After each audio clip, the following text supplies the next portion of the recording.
बुदगाव ग्रामपंचायत व प्राथमिक आरोग्य उपकेंद्र बुदगाव इथं साथीचे आजार व नागरिकांचे आरोग्य याबाबत बैठकीचं नागरिकांच्या उपस्थितीत आयोजन करण्यात आले होते।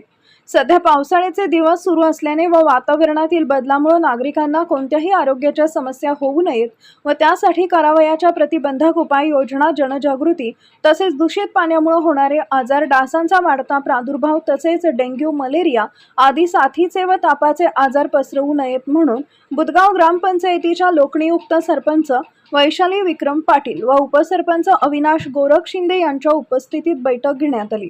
यावेळी बुदगाव ग्रामपंचायत व प्राथमिक आरोग्य केंद्र यांचे सर्व डॉक्टर, आरोग्य सेवक, नर्सेस, आशाताई यांच्या समवेत बुदगावमधील कचरा उठाव मोहीम, स्वच्छता मोहीम, गटारी वाहत्या ठेवणे तसेच नारळ, करवंटी, टायर, प्लास्टिक, बॅरल, प्लास्टिकच्या वस्तू तसेच घराचा व परिसर स्वच्छ ठेवणे तसेच घरातील पिण्याच्या पाण्याचा वस्तू आठवड्यातून एक दिवस कोरडा दिवस पाळणे, प्रतिबंधक कीटकनाशकांची फवारणी करणे आदी आरोग्याच्या सर्व समस्येवर उपाययोजना करण्याचे ठरले। तसेच नागरिकांनी आपल्या आरोग्याची काळजी घ्यावी, आरोग्याच्या सर्व त्या उपाययोजना राबवाव्यात असे आवाहन करण्यात आले। यावेळी प्राथमिक आरोग्य केंद्राचे डॉक्टर, आरोग्य सेवक, नर्सेस, आशाताई उपस्थित होत्या।